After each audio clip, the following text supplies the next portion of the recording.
Hello, my name is Oonagh Steer and I'm a lecturer at Nottingham Trent University. I'm also a PhD student, hopefully going to finish up writing my thesis soon. I'm really happy to be presenting my last study to you today, and thank you very much for having me. The title of my final study is an exploration of emerging adults' perceptions of humorous cyberbullying using hypothetical vignettes. Okay, so I'm aware that most people will know the definitional criteria of cyberbullying, and so I wanted to give you a brief overview of what banter is. So banter as a concept has mainly been researched as a linguistic subject and has received little interest as a psychological concept. Teasing is a similar concept to banter in terms of it being an unintentional behaviour between friends, which has negative connotations but positive outcomes generally for that friendship. And Donnell, who is a linguistic researcher, defines banter as an interactional bonding game between friends. However, the nature of banter presents a situation which contrasts challenge and play, which can create an ambiguous social interaction, which would usually be mitigated by non-verbal social cues such as tone of voice and facial gestures, and also social context. And obviously the virtual environment inhibits these indicators, which are missing online and can lead to misinterpretation of cyberbullying or cyber banter or cyber teasing. Banter has also been described as an aggressive form of behaviour between friends, which can be interpreted as friendly acts, so supporting Donnell's definition. However, it is interesting to note that the role of humour is present within cyberbullying, and consistent findings have highlighted the role of humour within cyberbullying, finding around 30 to 38% of perpetrators report joking or for fun to be the rationale for their perpetrator behaviour.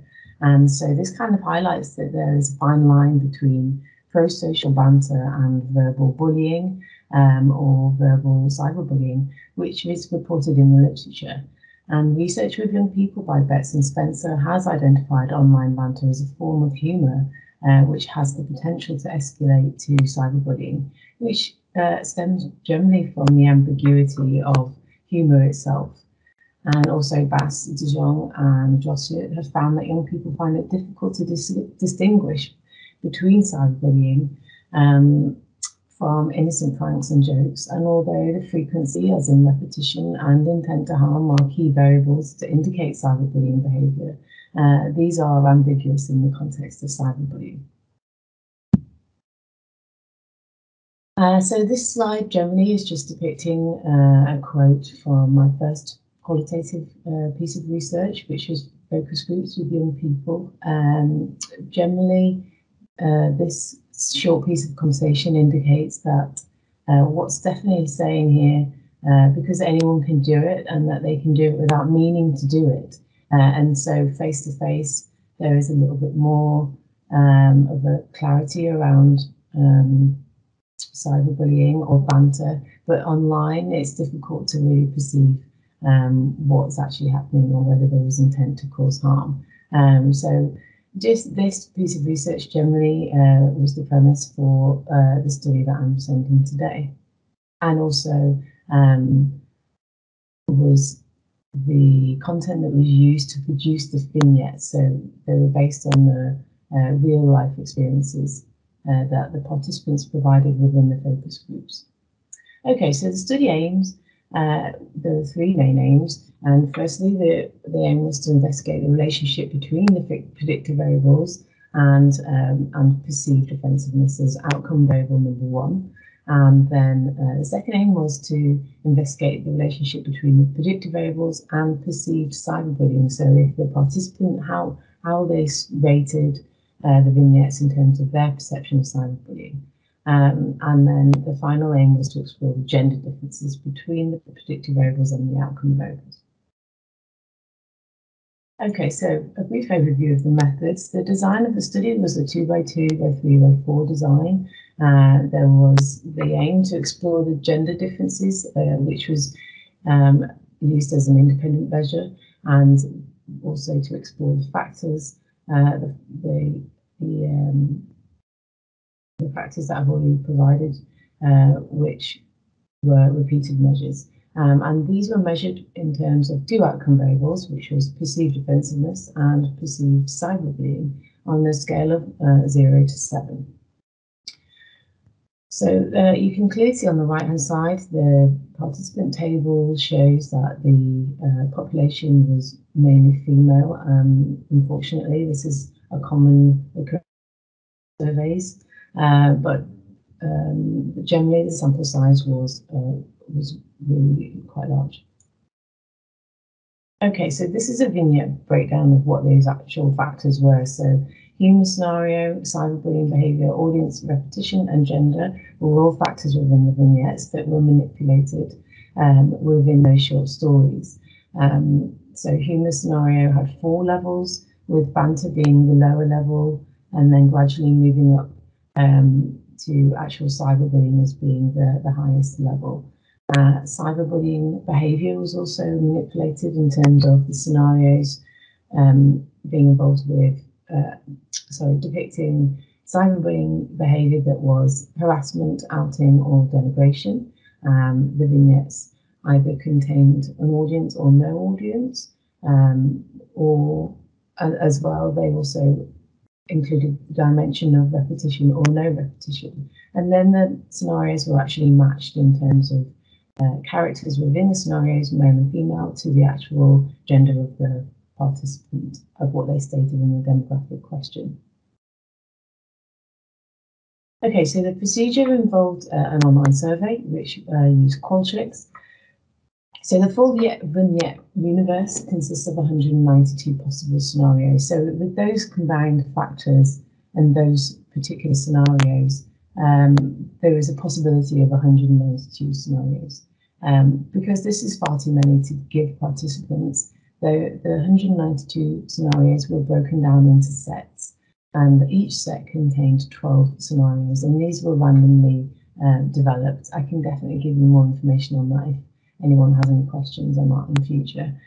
So participants were, obviously, if they were female, they were given scenarios that were female characters, and gender-wise, there was then 4 sets that were possibly, one of 4 sets possibly presented to a participant that only actually received 12 scenarios. Yeah, so participants were randomly allocated one of the 4 sets per gender. Okay, so I just wanted to give you a brief overview of the analysis. Please feel free to ask questions about the multi-level models that are used within this study. So the analysis of the vignettes for the study involved multi-level models to investigate the relationship between the 5 predictive variables and the 2 outcome variables. The cumulative link mixed model function of the ordinal package in R was used to carry out the analysis. The analysis is a fractured factorial design because participants didn't complete all items for the vignettes, which wasn't possible. This design, however, limits the effects that can be included in the model, as some higher order interactions are aliased with lower effects. So in this case, we were limited to testing only the main effects and the majority of the two-way effects. This kind of experimental design is manageable by the multi-level models because it accounts for the variance between participants in the vignettes, which usually wouldn't be considered in a normal regression analysis, which would assume that the observations are independent to each other. Random effects in this model involves using random intercepts for the participants and vignettes and random slopes for the outcome variables. So therefore, my mixed model takes into account that there are more than one source of random variability in the data, which is contextual. Okay, so this is the first interaction that I wanted to present, the repetition and dependent variable interaction. So these findings of this interaction support the main effect for repetition, indicating that the vignettes which involved a repetitive dimension are perceived as more severely. And they also suggest that the perceived offensiveness is more likely to be assigned with higher ratings than cyberbullying if a vignette contains no repetition. And you can kind of clearly see the top blue line is suggesting that repetition is clearly being scored with higher perceived severity ratings, and if there was no repetition, offensiveness is receiving those high ratings compared to perceived cyberbullying. Okay, so the audience repetition effect suggests that the difference in both outcome variables between audience and repetition changes across the dimensions of both factors. The interaction between the audience and repetition displays a significantly larger audience effect when repetition is present. And these findings of the interaction suggest that audience main effect is being driven by the repetition dimension within the vignettes, and that the audience dimension ratings are increased by the presence of repetition. Okay, this next interaction of gender and audience is highlighting that the main effects suggest that audience overall predicted higher scores for both dependent variables, and that females are more likely to rate both dependent variables with greater ratings. However, simple main effects suggest that audience has a limited effect on males than it does for females in terms of severity perception of vignettes.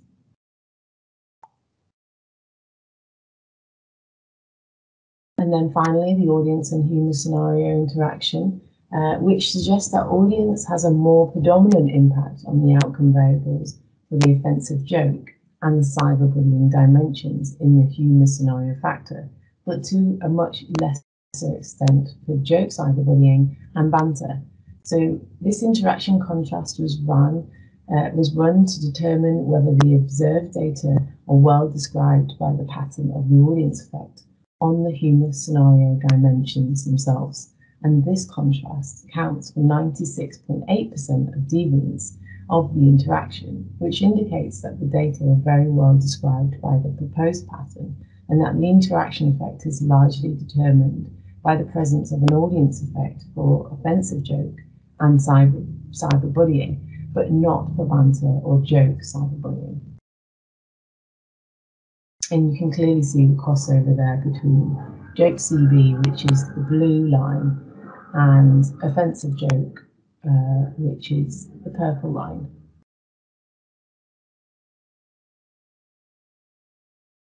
Okay, because that's a great deal of information, I've tried to just put the findings into some simple summaries in terms of focal points. I wanted to leave this slide here so people can read it. I've got 2 minutes left of the presentation, so I just wanted to briefly go over the focal points. So across all factors, repetition of an act predicts greater ratings for both dependent variables, which is backed up in the literature in terms of the definition and criterion of cyberbullying, with repetition indicating greater perceived severity. Second focal point indicates that if an act occurs for the first time, though, however, the vignette is more likely perceived as being more offensive, which is an interesting idea in terms of something being perceived as offensive but not cyberbullying. So that difference is something for future research to consider. The third focal point looks at the effect of audiences, it being markedly greater when an act is repeated. So there does seem to be some relationship between audience and repetition. Again, future research from my point of view, this will be a first port of call. And fourth focal point really considers how females are more likely than males to use audience as an indicator of severity perception. This is interesting in terms of audience, and then it's possible link with repetition. And so this really is highlighting a limitation of the study in terms of it being a fractured design and not being able to consider the 3-way interactions. So there could have been a 3-way interaction between gender, audience, and repetition. And so in future, my vignettes are hoping to kind of look at this relationship between these 3 factors. And then the 5th focal point really considers the humour scenario factor and its relationship with audience. And although I'd love to explain that further, please feel free to ask questions. This interaction is really interesting, and yeah, I'd love to answer anything anybody's got for me. So thank you very much for your time and for watching my lecture. It was nice to show you my research. Take care.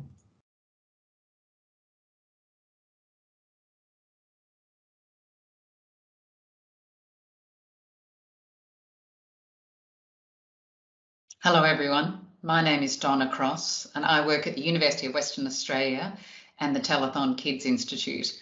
It's my pleasure to talk to you today about some research that we've been doing to support parents and teachers of primary school age children to use online environments in more positive and safe ways.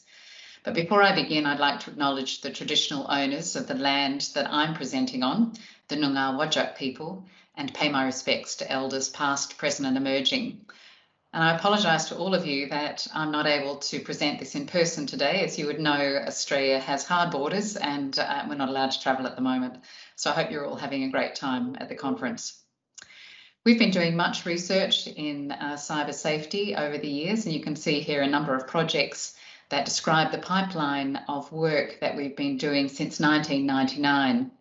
And interestingly, in a study that we were leading in secondary schools, and particularly in 2006, we first had students telling us about being bullied on their mobile phones. And since that time, as you can see in this huge array of studies, we've continued to follow that issue and work out the best strategies to support students, to support families, and of course, to support teachers and more broadly schools and systems. This research became very focused when we released our first study, the Cyber Friendly School Study, which you can see here from 2008 to 2012. That study led into a series of interventions focused on not only how to support students to reduce cyberbullying, but also to build the capacity of teachers, to focus on unique issues that were arising in 2014 when students had access to phones with cameras. And then that led us to recognise our need to be working much more conscientiously in primary schools and supporting the capacity of teachers and parents in that environment. So these last two studies that you see here, the cyber-friendly primary schools and the Beacon app project, are the ones that I'm going to talk to in more detail today. And this research was really prompted by our findings in our secondary school studies that students were engaging in technology and making some not so wise decisions and perhaps not practicing behaviours that would keep them safe online, particularly related to their privacy in primary school, and that we needed to be starting much earlier in supporting the capacity of parents, supporting the capacity of teachers, and obviously engaging student voice to make sure that we were developing resources that were meaningful and relevant for students.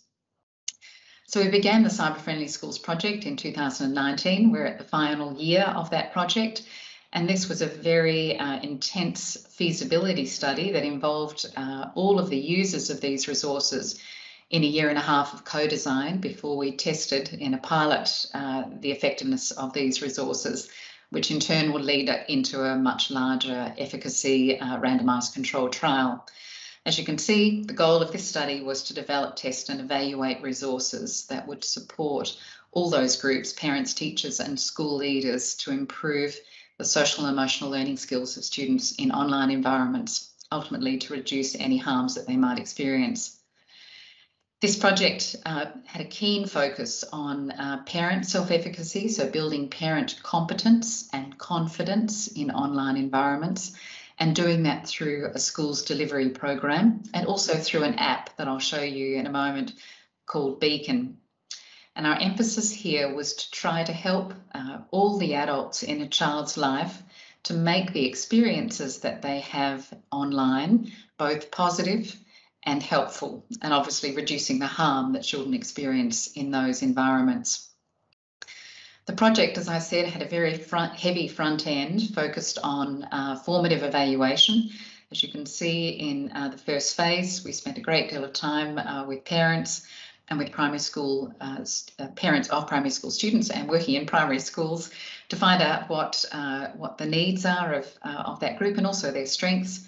We then co-designed resources with those parents, with policymakers and with input from young people in another 6-month period. And then we've tested the interventions you can see here in phase 3 over a 6-month period. There was a bit of a delay, as I'm sure all of the research that's being presented at the conference due to COVID our schools were closed or teachers were very busy and didn't have time to take on any new resources. So we had some slight delay there, but we've since completed the implementation, and I'm reporting some of the data that we've found in this feasibility work. I mentioned that we spent a lot of time at the front end trying to understand what primary school age teachers or primary school age children and parents of primary school age children thought would be the most important issues for them. And as you can see, there were some keen concerns. At least half of parents were concerned about how much technology their children were using and how carefully they were using it. And of course, principals and other school leaders were also concerned about the sorts of content that young people are coming across and the sorts of challenges they had in trying to keep up with where the children's technology was at. And they told us over a very extensive period of consultation that they needed really clear and targeted messages for parents and teachers and students, with lots of communication methods to disseminate this, and of course to consider the age and stage to maximise the relevancy of these resources for children.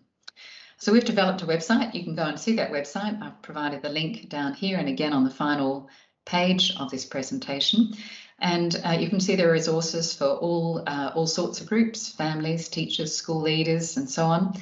And obviously this resource is designed to help teachers teach well within the classroom and to help parents to have conversations with their children about online resources, all embraced in a social and emotional learning conceptual framework. So really learning social and emotional skills online, as well as obviously reinforcing them offline.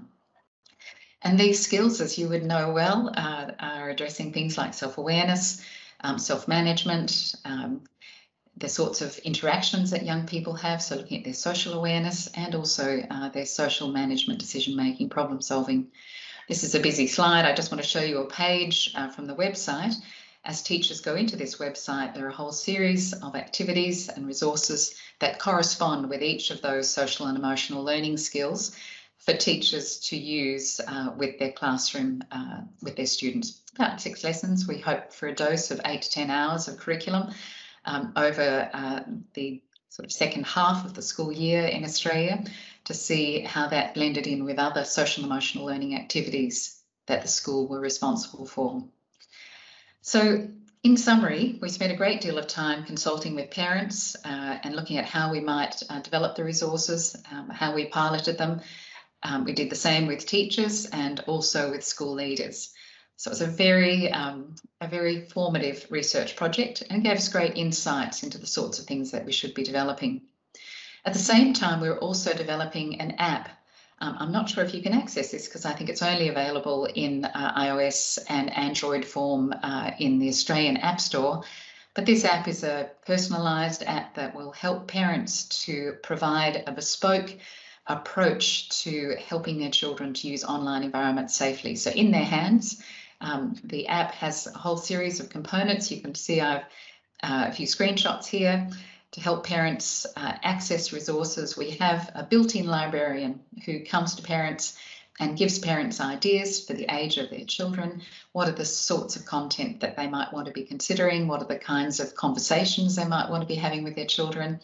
And also the parents can use this app as a library or an access point to try and find content that they may have heard about, set up family agreements, or go and get help if they're having difficulties with online activities. So this was a complementary resource to sit alongside the classroom materials that were developed by the teachers.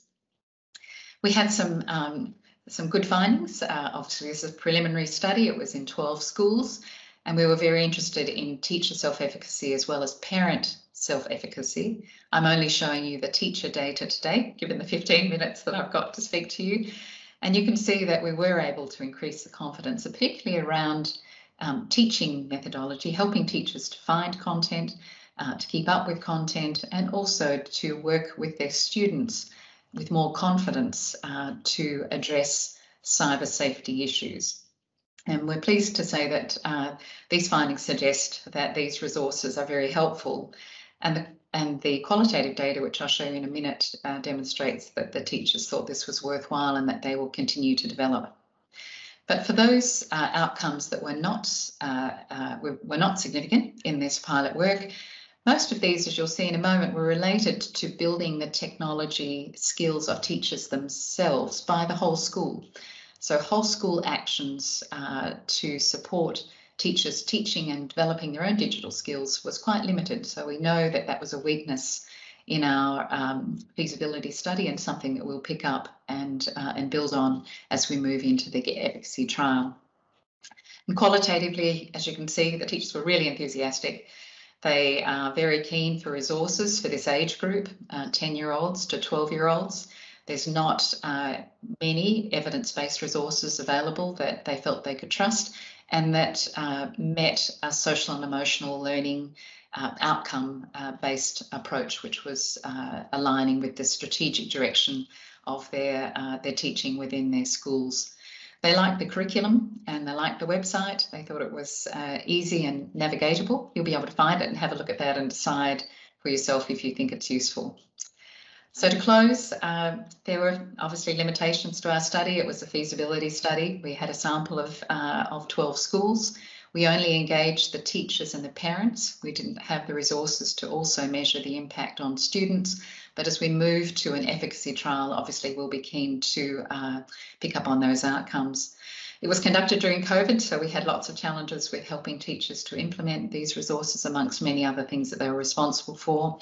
And as I've mentioned, it was quasi-experimental. There was no control group, but great learning for us as we roll forward, taking all of this into a larger randomised controlled trial. So to close, we found that it was possible with co-design that we could improve teachers' skills and their competence to teach students to use online environments more safely. We didn't effectively change how the whole school operated around digital technology. So we know that this, certainly from this feasibility study, it was necessary but not sufficient to only work with classroom resources and parents through classrooms. We also need to engage policy. We need to be engaging in a whole school culture. We need to be looking at the physical environment. We need to look at ways that the ethos of the school is supporting positive social environments. So we know that the context of our work needs to be enhanced so that we can get better outcomes from the classroom resources. We also found that the co-design of resources meant that they were highly relevant and really well accepted by teachers. And while it was a lot of work to spend nearly a year in consulting and engaging with all kinds of organisations, with teachers and parents and with school leaders, it certainly enhanced the quality of the resources that we presented. And we also found out that possibly we need to be working even younger than 10 to 12-year-olds. There was content that was already behaviours, perhaps, that we had noticed that some students were engaging in. So another outcome of our work is that we need to consider what kinds of resources could be developed and provided to children even younger. Well, that was really quick to try and fit that into 15 minutes. Thank you very much for listening. And if you're interested in our website, you'll be able to find more information about the Beacon app that we developed, as well as the website and online resources at Cyberfriendly Primary at telethonkids.org.au. I hope you're enjoying the conference. Bye for now.